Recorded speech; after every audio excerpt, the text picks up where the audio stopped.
안녕하십니까. 신앙의 집을 바르게 짓는 사람들의 교회 신집사교회 오신 것을 환영합니다. 이번 시간에는 예수님이 승천하시고 이 땅에 남은 제자들이 어떤 일을 했는지 말씀으로 나누겠습니다. 이 땅에 오신 예수님은 하나님 나라, 즉 천국 복음을 사람들에게 전하고 가르쳤습니다.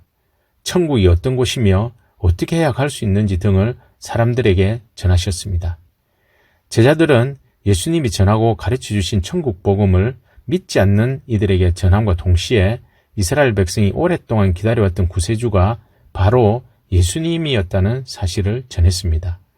구세주 예수님이 어떻게 이 땅에 태어났으며 이 땅에서 어떤 일을 하셨으며 왜 십자가에 달리셨는지, 그리고 죽음에서 부활하시어 승천하신 것과 앞으로 재림하실 일에 대해서 예수의 증인이 되어 사람들에게 담대하게 전했습니다.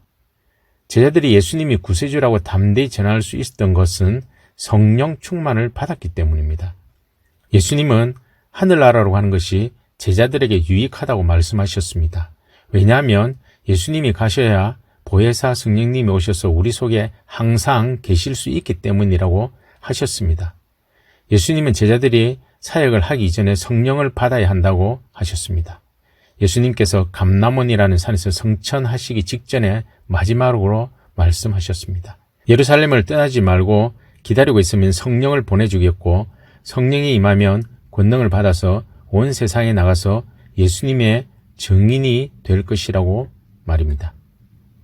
그리고 제자들은 감람산에서 예루살렘으로 돌아와 마가의 다락방에서 성령이 임하시기를 기다리며 모여서 기도하기 시작했습니다. 기도를 시작한 지 열흘이 되던 오순절에 하늘로부터 급하고 강한 바람 같은 소리와 동시에 성령이 각 사람 머리 위에 임하고 성령 충만함을 받게 되었습니다. 이때 120명 정도가 성령을 받게 되었습니다. 성령을 받은 제자들은 예수님이 가르쳐 주신 복음을 전하기 시작했습니다. 예수님이 하나님 나라로 가신 후 제자들은 자신들도 잡혀서 죽을까 봐 공포와 두려움에 떨며 숨어 살고 있었습니다. 그러나 예수님이 승천하신 지 10일이 지난 후 성령을 받은 제자들의 마음 상태는 이전과 완전히 달라져 엄청난 담대함을 얻게 되었습니다. 그동안 잡혀갈까 두려워 숨어있던 제자들이 문을 박차고 그리로 나와 예수님이 그리스도임을 담대하게 전하기 시작했습니다.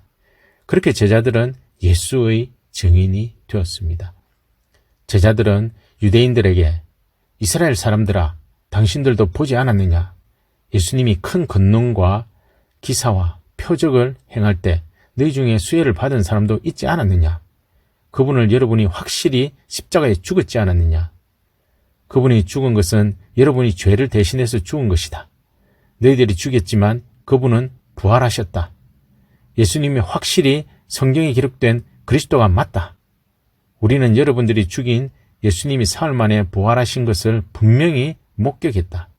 그리고 예수님은 40일 동안 살아서 이 땅에서 하나님 나라를 전하셨다. 우리는 예수님의 부활을 목도한 증인이다. 라고 하며 사람들 앞에서 담대하게 선포했습니다. 그렇게 성령 충만함을 받은 제자들은 예수님의 탄생과 죽음, 장사, 부활, 승천, 재림에 대해 증인이 되어 이것을 증거하는 삶을 살았습니다. 제자들의 가르침을 지금까지 이어받은 우리는 또 한 사람의 예수의 증인이 되었습니다. 내가 죄인임을 고백하고 예수를 나의 구세주로 받아들인 행위는 마땅히 죄가 있는 내가 죽어야 하는데 죄 없는 예수님이 대신 죽으셨음을 인정하는 것이고 사탄이 불의를 행했음을 증언하는 행위입니다. 우리는 하나님의 심판대 앞에 섰을 때 예수의 증인이 되어 다음과 같이 증언함으로 사탄을 심판대에서 꼼짝 못하게 만들게 될 것입니다.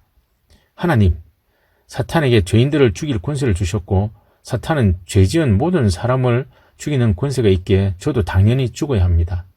하지만 죄가 없는 사람은 절대로 죽이면 안 되잖아요. 사탄은 죄가 없으신 예수님을 죽였습니다.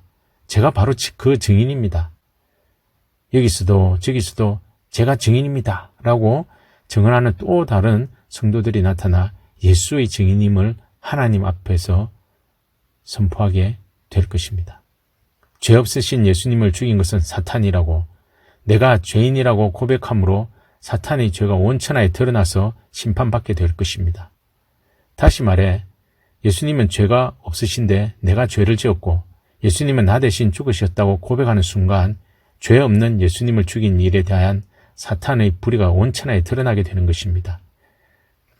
사탄이 죄 없는 사람인 예수님을 죽인 것이 맞다 라고 내 입술로 고백하는 것이 사탄이 또다시 하나님의 말씀의 불법을 행했음을 온 천하에 알리는 일입니다. 그 불법이 드러나는 것을 내가 증인으로 증언함으로 구원이 내게 임합니다. 다음 시간에는 하나님 나라를 확장해 나가는 제자들에 대한 말씀으로 나누겠습니다. 감사합니다.